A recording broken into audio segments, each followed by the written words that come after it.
episode number 243, Electric Muscle Cars.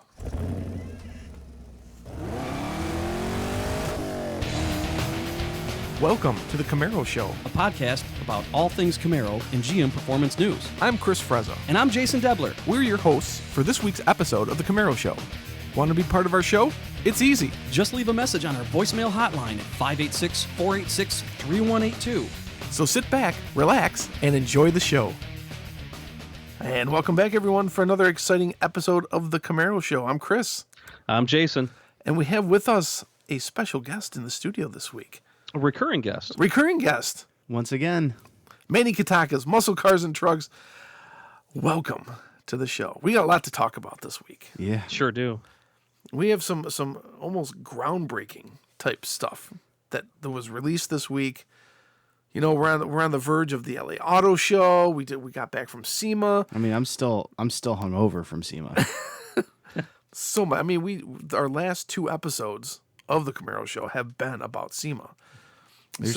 I'm still unpacking from it. Yeah. You know, both physically and literally. It was a good show this year. It was. I had a good time. So, the title of the show is Electric Muscle Cars, and there's a reason for that. Mm-hmm. This week, Ford dropped upon us the all-new Mustang. Yeah. An all-new Mustang. An all-new Mustang. Mm-hmm. A SUV Mustang? An SUV. Yeah. Head tilt question mark. Yeah, that's what I'm looking. Yeah, it is. A Mustang branded electric SUV. Right. Which, even if you're not a Mustang fan, even if you're a muscle car fan, even if you're an American performance fan, this is an outright blasphemy. Yeah. This takes everything 60 years essentially that we've come to know, mm-hmm. and just rolls it up, throws it in the trash can. But did they really? Right. And so I think we're going to spend a lot of time in the show talking about that, and just the idea of the electric muscle car and what it means for the performance community going forward, the American performance vehicle community. Whether this is just a harsh reality, a pill we have to swallow, you know, or can everything coexist at once? Is this just all going to be two bookends to an amazing bandwidth of products? I mean, I've heard everything from one side to the other. One side being, oh my God, the world is ending, everything's blowing up. You know, I want gas powered. For my dead cold hands, whatever. Mm-hmm. To the other side, saying, wait a minute, this is a really cool technological, car to enter into this sort of segment where I guess we're only basically Tesla is. You really don't go and get an electric vehicle that looks good. You know what I mean?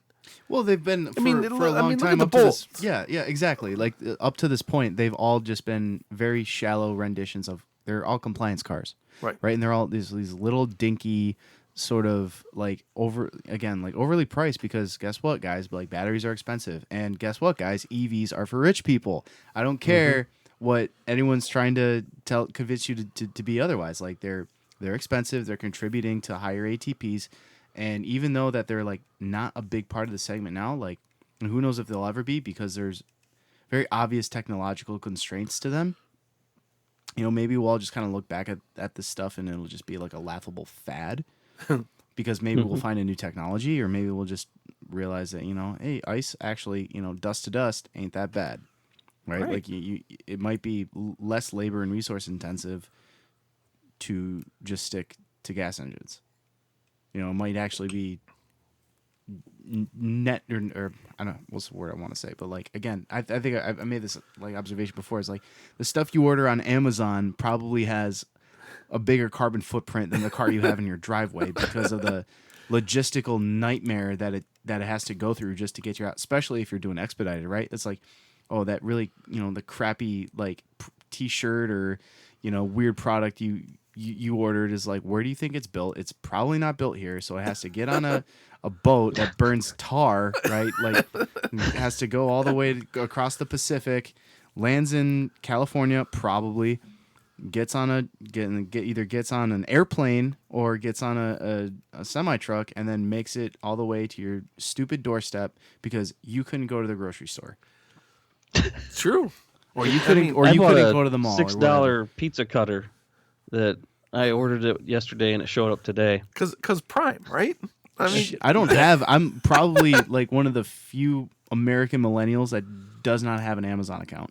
You don't have an Amazon I account? know, I'm a caveman. Jeez. Oh, geez, lucky you. You might as well put your cell phone in a vice and not connect to the internet ever again either and be happy.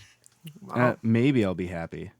Drive your dinosaur bone fossil fuel vehicle. Whatever happened to E85? From Wasn't my there the big cold, wave that dead was going to hands. happen? Well, Meyer gas E85. stations still have those. Yeah, well, I still see E85 all the time. Well, Yeah, but you still like. I mean, if you're a horsepower junkie, like if you get an E85 tune on your car, like you unlock some good horsepower. You have to run the fuel lines and whatever. Yeah. oh, sure. No, I get that. But I mean, they were saying like E85 is the future. Doesn't it take like Corn. a gallon and a half of fuel to make a gallon of E85? It's all Karn. Yeah, it's a Karn. You like Karn? It's I mean, it's also like 30, like mileage wise, 30% Yeah. less Yeah. efficient.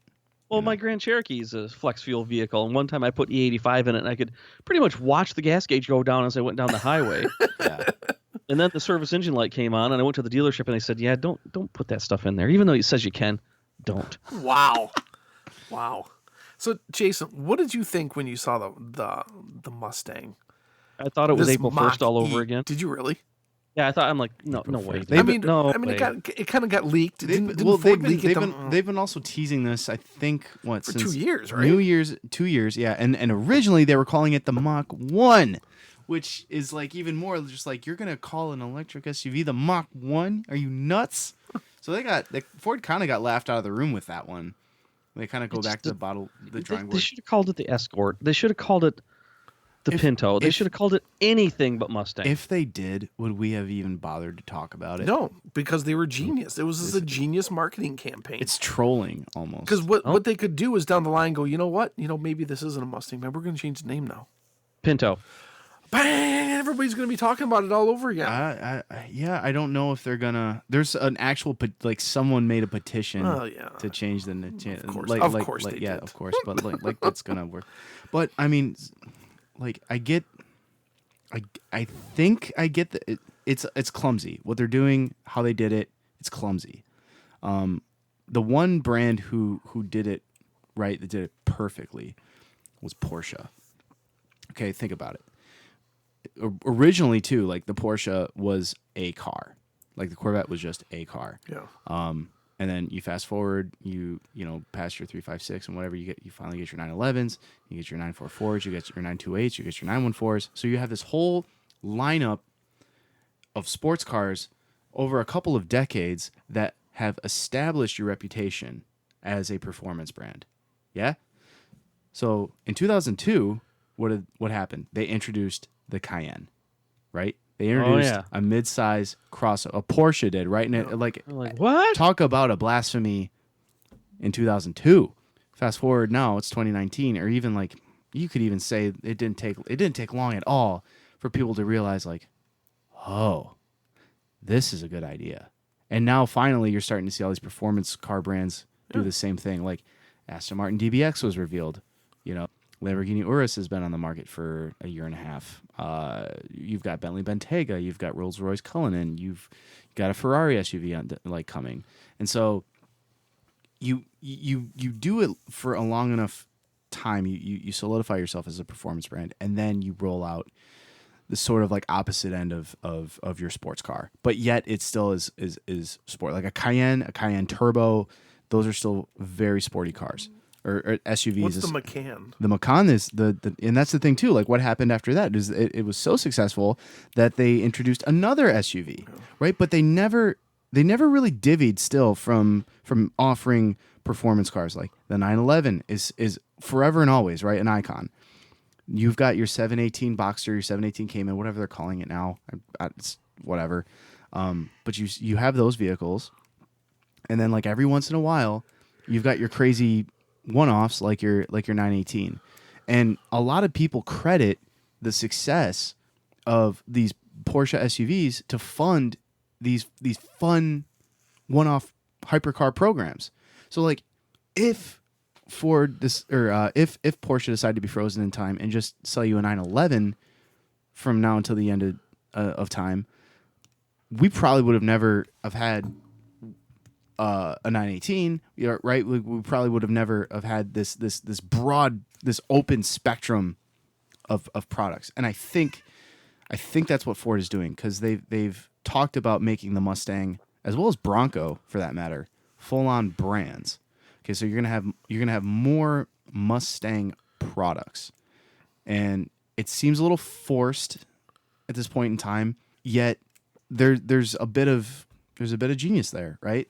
Now, is it to go all the same thing happened within like this thing happened in within like 2 weeks. They had the Mustang GT 500 drive, right?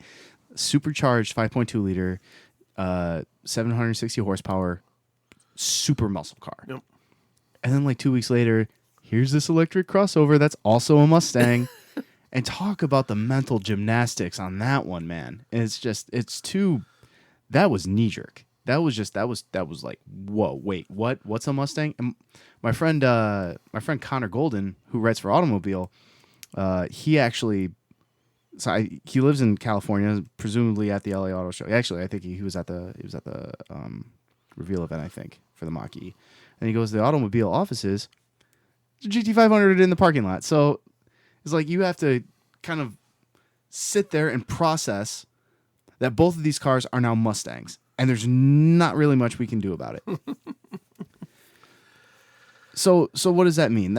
And what I think it means is that because everything is just getting so damn regulatory, you just until everything just implodes on itself, this is kind of going to be the reality we live in. So you've got to deal with this duality, right? I mean, look what's going on in California. Right. But I mean, exactly. Well, by the way, CARB boycotted the LA Auto Show. Did they really? Yeah. Wow. Yeah, it's a bizarre. Yeah, I couldn't live there. I don't want to, but it's I'm running around now. The GT500 might only be able to exist in the future if it means a Mach-E as well. Really? Really? I think that's if you're that concerned, right? Especially because like, what happens if a Democrat gets reelected in 2020, or not elected in 2020, or what happens after say even Donald Trump gets 2 terms, who's been fairly laissez-faire when it comes to emissions, right? He's kind of been for emissions rollback and stuff like that, and what that means is you kind of get to play with V8s a little longer. But everyone has got so much hysteria over cars and over the ICE engine and over your personal choice of transportation, which I will continue to say does almost nothing to affect global warming compared to like air travel, compared to ships. Your personal choice of transportation does not really. Right. It shouldn't matter. So let's go full circle here. What does this mean for the competition? The competition. Camaro. We're talking Camaro. What is this the logical next step for Camaro? Is this what we see coming? You broke the news. The 7th gen Camaro has been shelved, and as far as you know, there's still no work on that. Is this the logical next step for Camaro? Can you see the biggest mistake that Chevrolet could do would be to make the Camaro a completely electric car and only an electric car. Yeah. So kind of to back this up and to kind of like paint a clearer picture here. I don't think that the Ford Mustang Coupe and its engine is going away anytime soon, especially because again, like if Mach-E sales work and because it's a compliance car. It's just a nice one. If sales work, then that means you can still have your GTs. You can still have your GT350s, yeah. 500s. Bill Ford Jr. In I assume what was a media scrum, hinted that, and we reported on this too in musclecars.and trucks.com, that there will probably be an electric Mustang coupe, and I think they teased that at the SEMA show with the lithium concept, which had 1,000 pound-feet of torque and 900 horsepower. Like, for what they were trying to do, like they made a splash with it because of the output. Like, to put it in another way, it had more output than the Shelby American Dragon Snake and the Jack Roush edition Mustang. So it was essentially, I mean, aside from even more powerful than the Ring Brothers Uncle. Wow. That was out there. Now, granted, I'd rather have the Ring Brothers car, like that coolest freaking blue car I've ever seen. Pretty badass. Real badass. So, again, like is the electric Mustang coupe next? And I think that the American performance car community, the muscle car community, will be fine, and they'll tolerate an electric Mustang so long as they get their gas cars too. Because from as much as I've read, as much as I've dealt with enthusiasts, and Jason can say the same thing, the community is not ready. I don't think we'll ever be ready. We're just not ready for electric. It's mentally, or it's not the demographic. Okay, this is a group of people that they like the sensations of everything involving the automobile. Okay, and you're taking a lot of that away. Yeah, and for not really much of a good reason, honestly. So, other than oh, look, neat technology and stuff, but it's all kind of gotten a little lost in the plot. But again, say the Camaro were to go electric. If it was only to go electric, it's suicide. If they kept it, if they had a gasoline variant, right? Mm-hmm. A V8, like another trim level. Not a trim level, just like have that lineup. Have an electric car. Have an electric Camaro. Have a completely untethered V8 Camaro. Have that too. Okay. Because if people are gonna, you'll be able to sell that electric Camaro in a lot of countries.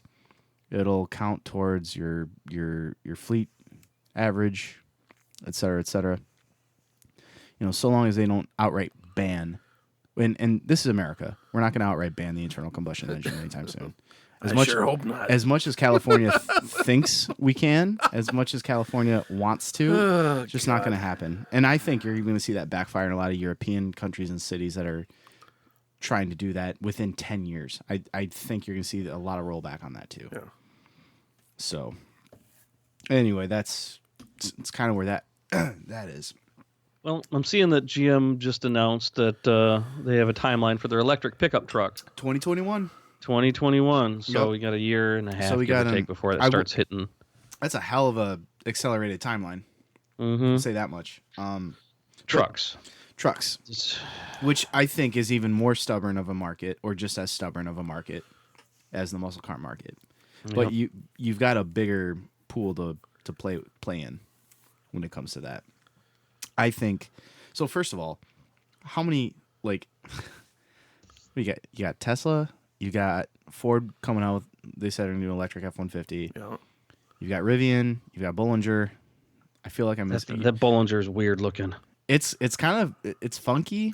I like that. I like the simplicity of it, but it's still $125,000. Yeah, that's hard. That's a hard pill to swallow. Mm-hmm. God. And then you've got this. I mean, I don't know how viable it actually is. The Lordstown Motors company that took over the Lordstown plant in Ohio, and they're going to make an electric truck. I don't know how viable that one is. And I feel like I'm missing somebody else. Oh, I think Fisker or Karma Automotive or whoever, like they just also teased an electric truck. It's like, guys, how big do you think this market segment is going to be? I don't see it. It's just silly. You're going to see a lot of these guys probably not even make it to market. You'll see the Chevy, you'll see the Ford, you'll see the Tesla, you'll see the Rivian. Then that doesn't even talk about. You got to have the charging system. You got to have too. the infrastructure, and like these are big boys, right? These aren't little compliance cars. No. You can't just put like a. You're gonna need a lot of battery, a lot of power to get like just normal range. That's all expensive, and it's going to be expensive. Like that GM electric truck. If you're looking for just a base Silverado price just to get one, it's going to be closer to $100,000 than $50,000. You can only imagine because think about the requirements of it. Like you're in a pickup truck, so it has to haul, it has to tow, it has to be able to do all of these things very well.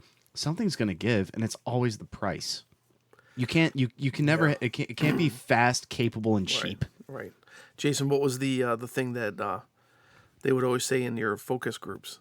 If Mm-hmm.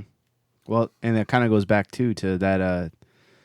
What was it like 2 years ago where that email was floating around, the customer survey for the Camaro? It's yeah. Here, we'll give you the electric assist. Give you an electric assist V8 hybrid, but it's like a $10,000 option or something. It's just I was like, no one's gonna pay for that. And that's probably the feedback that they got. They're like, yeah, sorry, no. Like, rather just take a small block, thank you. Yep. Make it cheaper, thank you. And now they have, right? They've got the LT1, they got the Camaro LT1. I was talking to Harlan Charles at the SEMA show. Market share, not that means much, right? But market share for the Camaro is up. Mostly, you're seeing a lot of fluctuation from the high end. Like Challenger was like up and now it's down. Mustang's been consistent. Camaro's been flat on the bottom. I think that's like the floor. They have on like available, right, the cheapest V8 muscle car and the most horsepower you can get for under $35,000. Yeah. So it's and then they teased that convertible concept at SEMA show. Yeah. So actually, I think he was telling me that the first Camaro LT1 that was built was a convertible. Really? Yeah. So I guess it was always in the plans. It was always a thing. Yeah. They just didn't make too much of a stink about it, and yeah, they didn't really. They didn't have a lot of photos of the Camaro LT1. No. Even media photos. So. It was the only Camaro that was on the floor. Really? Well, besides the Copos. Yeah. Well, besides the Copos. And the John Force looks sweet. Yeah. Looked real good. Yeah, it does. It's not bad. Neat to see. And you can get that color, too. You can get the John Force livery. That otherwise is a one of one with the John Force like signatures and everything. I think it's getting auctioned off charity. But it's otherwise... yeah, they got cool like you've got a bunch of retro inspired colors from 1969. Oh yeah, and I think that'd be really cool to maybe like. I saw they had butternut yellow. God. Yeah, I don't know all the butternut and then they got Hugger. You They got Hugger. That's a cool color. So the question is, we got all this talk about this, and it's going to cost that, and it's going to be the other thing. Are we going to eventually see a point where it's electric? Everything is electric for the most part, kind of like, like they said that diesel would take over the world too, and it hasn't. It's still there. Look, it's revolutionized. It's always revolutionized trucks. Like you wouldn't want as a trucker or as a semi trucker, as a hauler, you wouldn't want anything other than diesel. Diesel. Boats, right? Ships, they run on diesel. It kind of has. Just in not mainstream though. Just not mainstream yeah, just not passenger cars, not so much. And especially with the Volkswagen Dieselgate, that's done so much walking back for diesel in the market. So, it was they had like that they had an Equinox diesel I think for a year, killed it. Yep, Cruise diesel that. for a year, Yep, killed it. High hopes. Mm-hmm. And so is that what's going to happen with the electric car as well? Or is there you're gonna have to have behind it? like someone is gonna have to really blow the lid off of it and have a big scandal and basically talk about how it's so resource intensive and how you're exploiting children in impoverished nations. But I thought the Volt was the perfect vehicle because it had kind of like the best of both worlds. Not Yeah. only you had an electric vehicle, granted limited range, but you also had that backup motor inside to charge the batteries. So for people with range anxiety, you know, It was and again, like it was expensive. Okay, was- it right? was It expensive. was expensive. You couldn't, and that was the I think, like the critical error that not just GM had, but a lot of the other companies had when they came to building these cars and thinking that they'd be vehicles for the masses, and it was just like they all were duds, all of them, besides the Prius. But even the Prius was like it's affordable, right? And that's kind of what keeps it floating. They should have started with the luxury end, right? And that's the thing with like Tesla. Tesla comes in clean slate. You're not really sure what to price that vehicle as, and people were eating up Model S's left and right. And the Model X came. It's a $125,000 SUV. yeah. And now you got the Model 3, and here's your you finally it's commodified. But I don't know what the margins are on that thing. Yeah. You'd have to, again, like when you go into the commodity segments, it's all volume. And if you don't have that, and it's fragile too. Like if you don't make those numbers, and that's that high break even point, if you're not hitting those numbers, like your whole program is a wash. You're just losing money. And Tesla doesn't have a lineup broad enough to mix it all up, like to have SUV, truck, and van sales compensate for it. Which, by the way, electric van might make more sense than electric truck. Just saying. Because that market is just largely fleet, right? You don't really have that stubborn customer that you have in the pickup truck segment, and I don't know how much. I just don't know how big that take rate's going to be when it comes to the electric trucks. Yeah. But let's go back to muscle cars.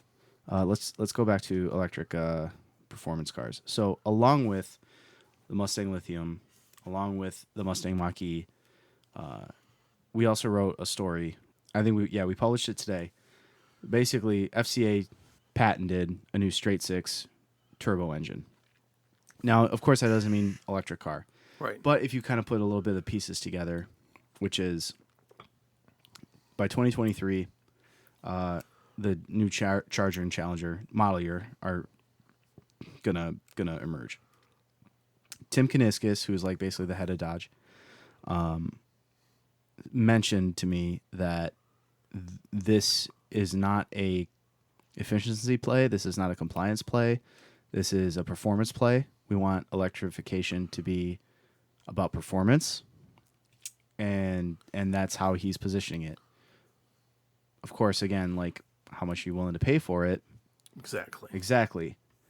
Now, factor number 3 here is that FCA placed a major order for hybrid capable 8-speed transmissions for ZF.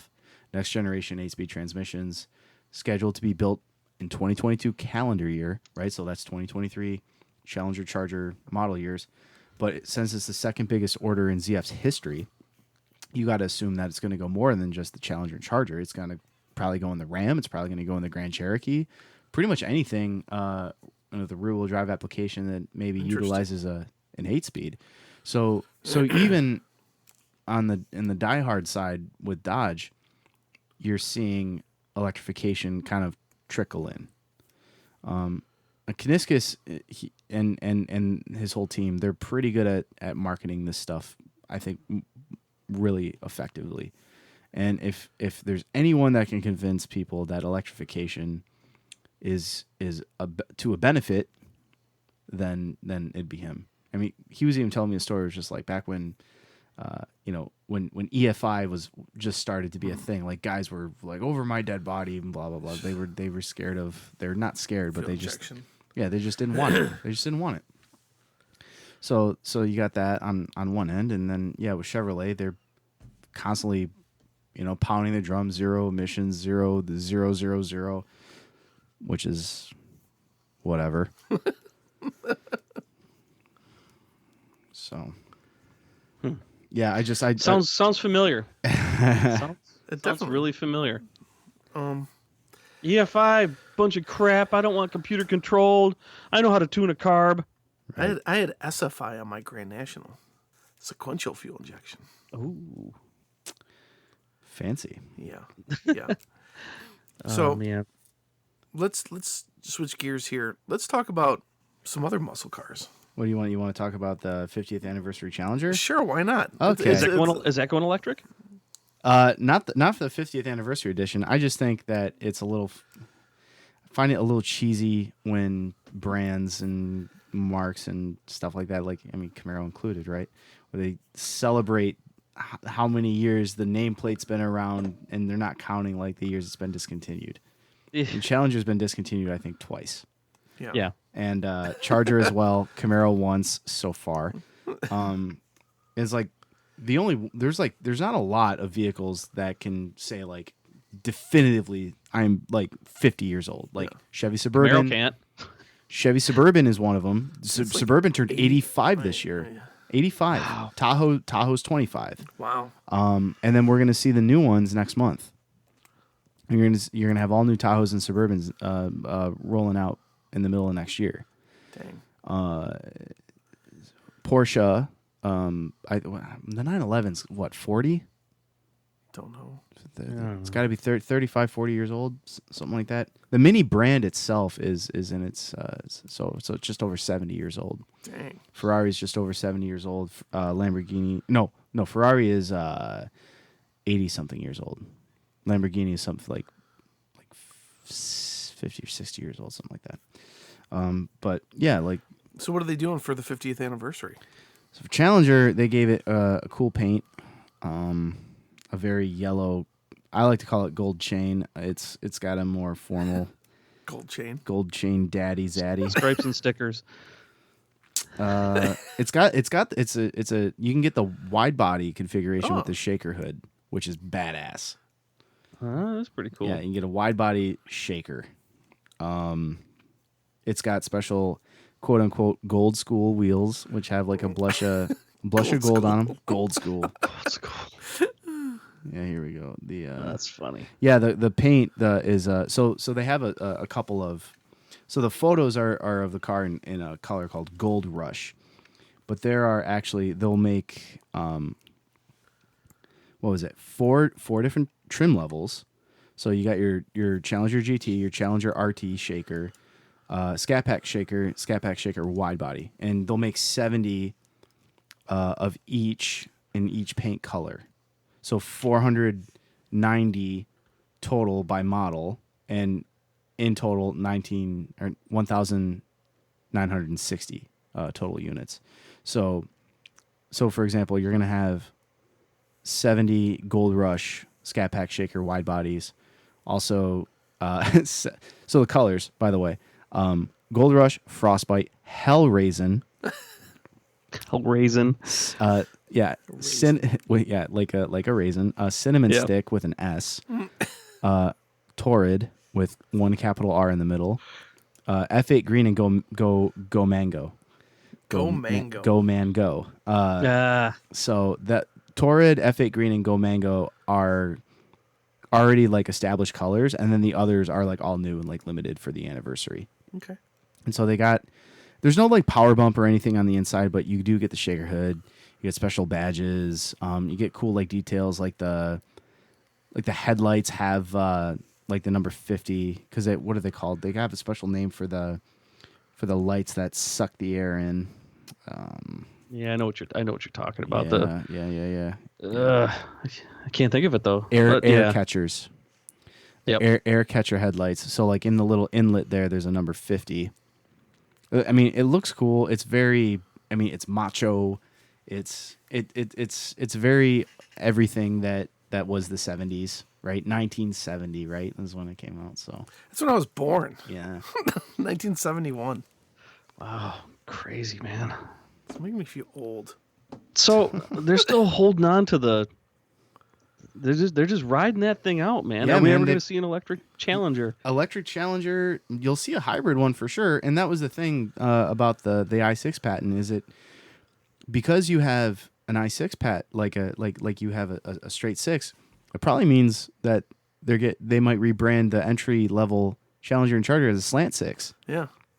Because that was the base engine was an inline six at the time, and plus you think about the hybridization aspect. So basically, you're going to see a slant six hybrid Challenger / Charger, and allegedly they'll be able to, according to Mopar insiders, push up to 500 horsepower out of that engine. Really? A straight six. I assume that would be with the hybrid, with the electric assist. Okay.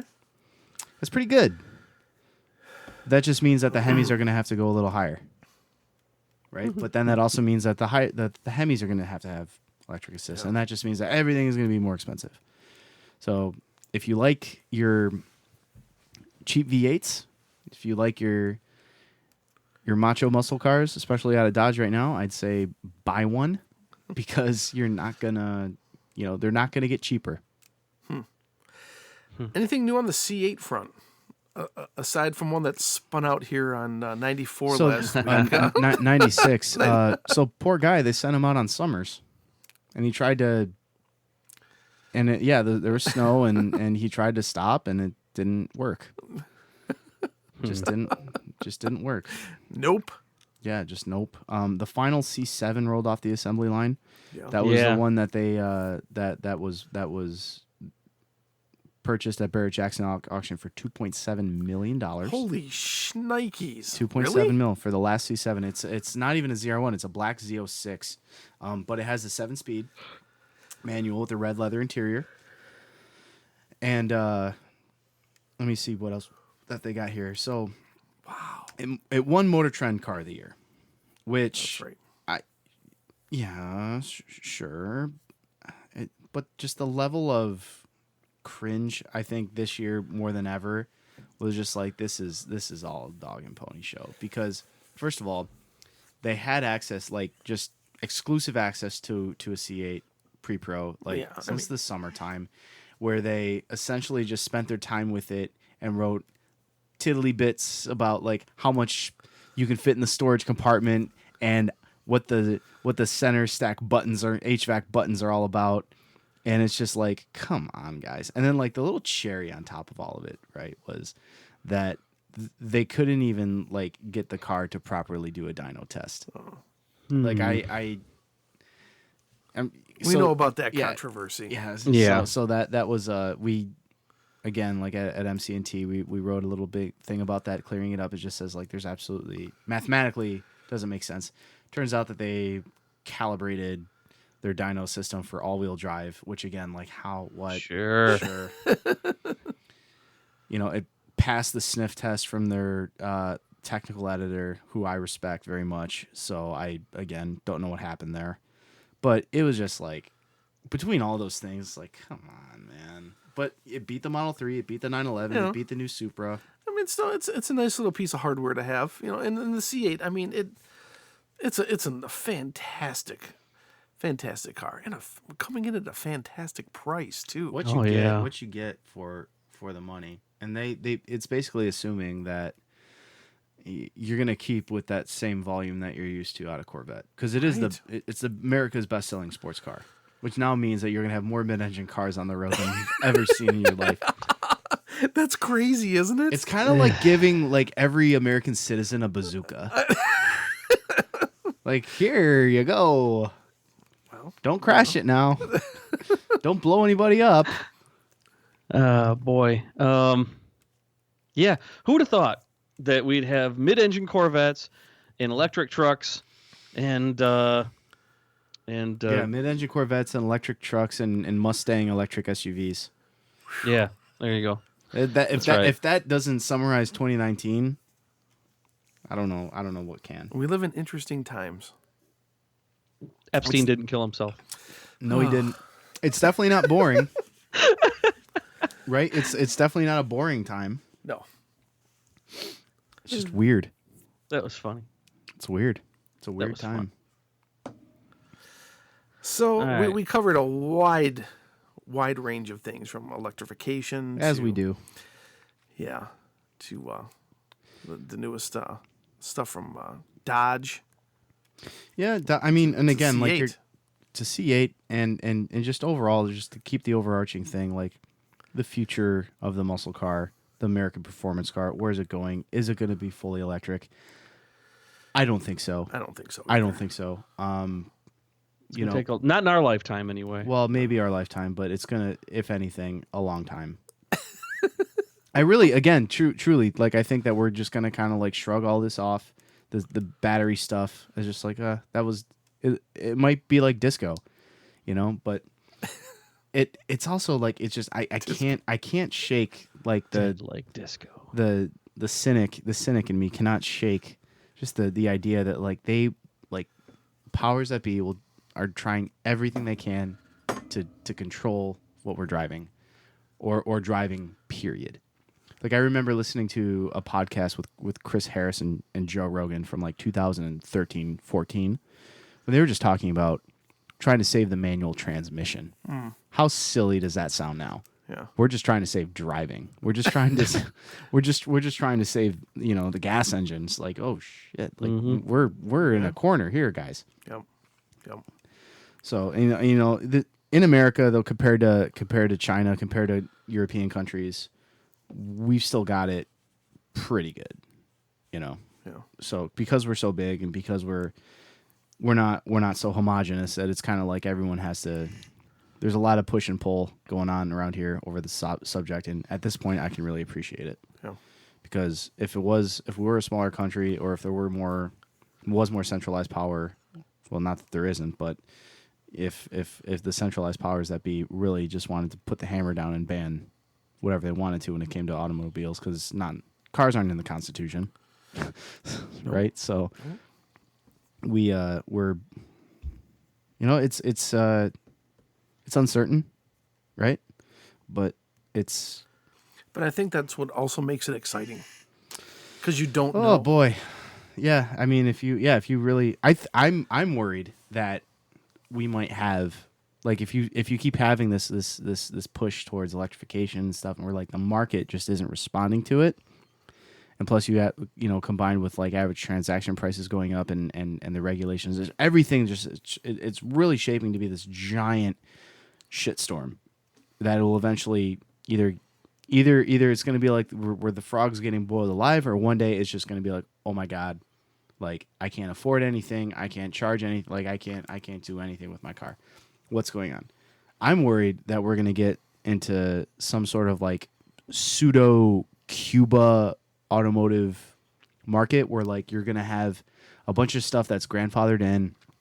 And you're gonna do whatever you can to keep it on the road. Oh. Like you're gonna Frankenstein it with parts from other vehicles, anything you can do, because modern cars are gonna be so damn expensive, right? We're not going like no one seems to want to go back. No one seems to want to like dust off like old pickup truck, you know, architecture plans and tooling and stuff like that. Just it's not happening. We're only going in one direction. It's expensive.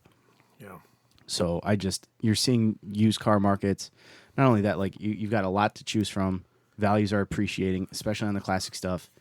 I don't see it going another way right now. So, and eventually like those are going to be so unaffordable too, because people are just been gobbling them up. Their values are appreciating, especially with the fun stuff anyway. Yeah. So yeah, I mean, look out for that. Yeah. Hot take. It's been a fun show, Manny. Thanks for coming to my TED Talk. Yeah, nice. You should consider doing that. They won't let me in. I don't even want to know what you did to get that status. But thanks everybody for listening. We got some couple of voicemails. We'll get to them in next week's episode. Yep, absolutely. As well as probably some other stuff that's waiting in the wings here. I've got an email too. I know that. Mm-hmm. So cool. Always fun to have you in the studio, Manny, just to hear the overall global story of what's going on in and outside of the Camaro world. Even if it comes out as a rant. I'm known to rant on the show once in a while myself. Absolutely. Once in a while. That's why it's a show. That's right. It's a show, all right. Yep. All right, guys. We will see you next week. See. Thanks for listening to The Camaro Show. Don't forget, drop us a voicemail at 586-486-3182. We'll see you next week. See ya.